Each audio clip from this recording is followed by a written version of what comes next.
Assalamualaikum warahmatullahi wabarakatuh. Jadi pada pertemuan kali ini, yaitu bimbingan konseling pertemuan kedua, saya akan menjelaskan tentang bagian industri yaitu tentang industri pendidikan. Namun sebelumnya saya akan memperkenalkan diri saya terlebih dahulu. Oke, nama saya Nida Lovian Karnawawi, biasanya dipanggil dengan Nida. Kemudian saya kelas 12 di KJB, absen 28 dan bersekolah di SMKN 1 Kota Bekasi. Untuk pendidikan sekarang ini, saya merupakan siswi SMKN 1 Kota Bekasi kelas 12 yang menaungi jurusan TKJ ataupun Teknik Komputer Jaringan. Oke, sebelum kita masuk ke materinya, di sini ada beberapa materi yang akan dibahas. Di sini saya sudah membuat strukturnya. Yang pertama ada industri pendidikan yang era 4.0. Kemudian yang kedua, di sini saya akan bahas tentang macam-macam bisnis di industri pendidikan secara umum. Dan yang ketiga, bagaimana cara menjalankan bisnis di era industri pendidikan 4.0. Dan yang terakhir, di sini saya akan menjelaskan beberapa contoh bisnis di era industri pendidikan 4.0.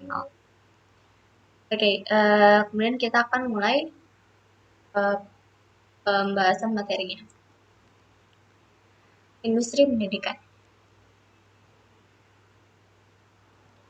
Pakai industri pendidikan atau industri yang ke-4.0 adalah suatu teknologi atau suatu era yang di mana teknologinya sudah dalam genggaman manusia itu sendiri.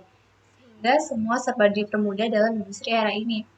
Nah, lalu bagaimana dengan pendidikan? Industri pendidikan pastinya akan mengikuti era tersebut, mengikuti teknologi yang semakin maju. Jika industri pendidikan tidak mengikuti era industri 4.0, maka pendidikan akan tidak akan maju dan akan stuck di tempat, sehingga nanti akan memperlambat manusia atau orang-orangnya untuk mendapatkan ilmu yang baru. Jadi kita mau menggunakan teknologi sehingga nanti dia akan lebih cepat atau lebih mudah dalam mengerti suatu ilmu dan sebagainya. Oke, selanjutnya setelah kita memahami apa itu pendidikan, yaitu industri pendidikan 4.0, ini ya, saya akan menjelaskan lagi macam-macam bisnis pendidikan.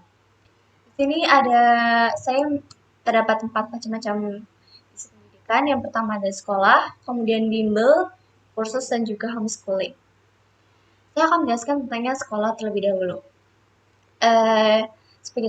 Seperti yang kita tahu bahwa sekolah itu ada mulai dari PAUD hingga perguruan tinggi. Terjadi perputaran uang yang besar di situ. Jika dikelola dengan baik, sekolah bisa menghasilkan keuntungan yang fantastis. Tapi hal tersebut diiringi juga dengan modal yang tidak sedikit. Nah, tren bisnis sekolah ini juga cukup marak di kota-kota yang besar. Bisa dilihat dengan banyaknya sekolah swasta dengan standar internasional yang SPP-nya bisa kita lihat banyak atau besar. Selanjutnya ada bimbel. Bimbel atau bimbingan belajar adalah bisnis pendidikan yang cukup lazim ditemui. Bisnis ini bahkan cukup banyak dijalankan secara personal tanpa dinaungi institusi bimbel tertentu. Yang dapat kita lihat beberapa tahun ke belakang, bisnis bimbel ini mulai bertransformasi sejak munculnya startup bimbel online. Oke, kemudian ada kursus. Nah, kursus ini mulai populer sejak orang-orang mulai sadar bahwa untuk bersaing di industri sekarang ini butuh sesuatu atau skill yang spesifik. Materi kursus mulai bervariasi mengikuti perkembangan industri. Saat ini mulai banyak tempat kursus yang menawarkan pembelajaran seputar dunia digital, seperti web development, programming, digital marketing, data analyst, dan lain-lain. Kursus ini juga bertransformasi secara digital ditandai dengan banyaknya layanan kursus online. Kemudian ada homeschooling. Nah, bisnis ini terus berkembang dari tahun ke tahun. Semakin banyak masyarakat yang mulai menerima homeschooling karena dianggap cukup efektif dalam memberikan pendidikan sesuai dengan kepribadian anak. Nah, berikut adalah beberapa model bisnis yang ada di pendidikan.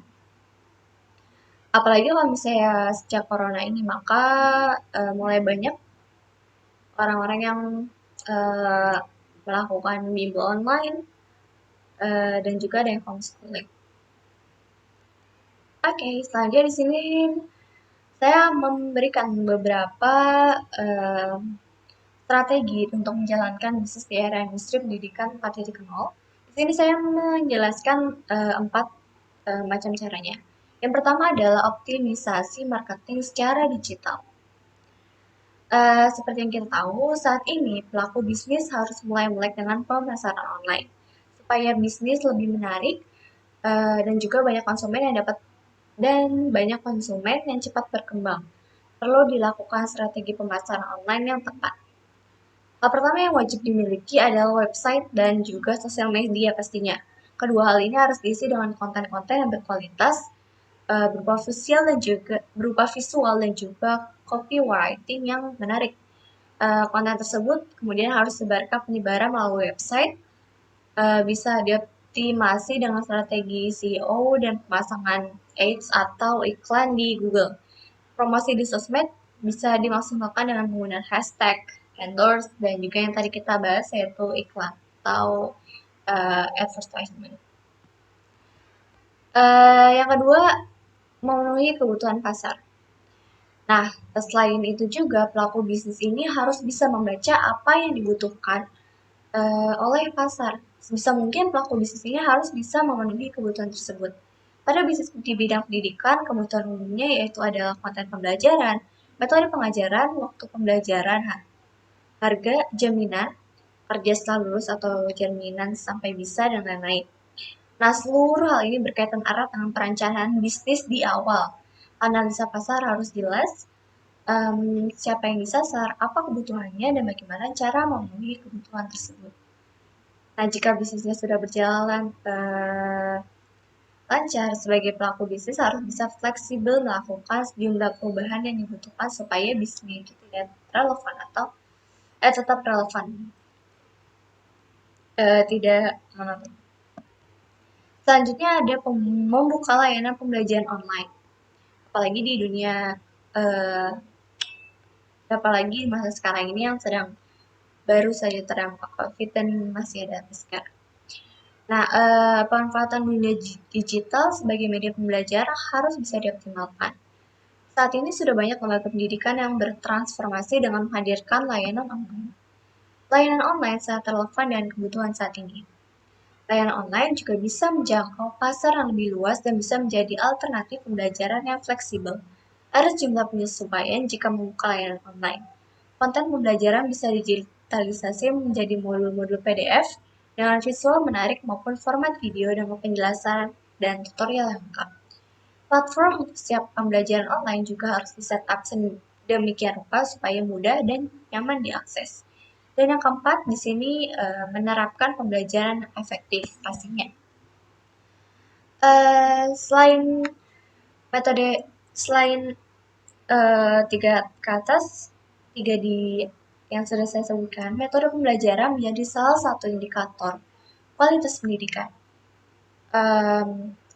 Misalnya kita mempunyai kurikulum sebaik apapun tidak akan berguna jika tidak bisa disampaikan atau diajarkan dengan baik.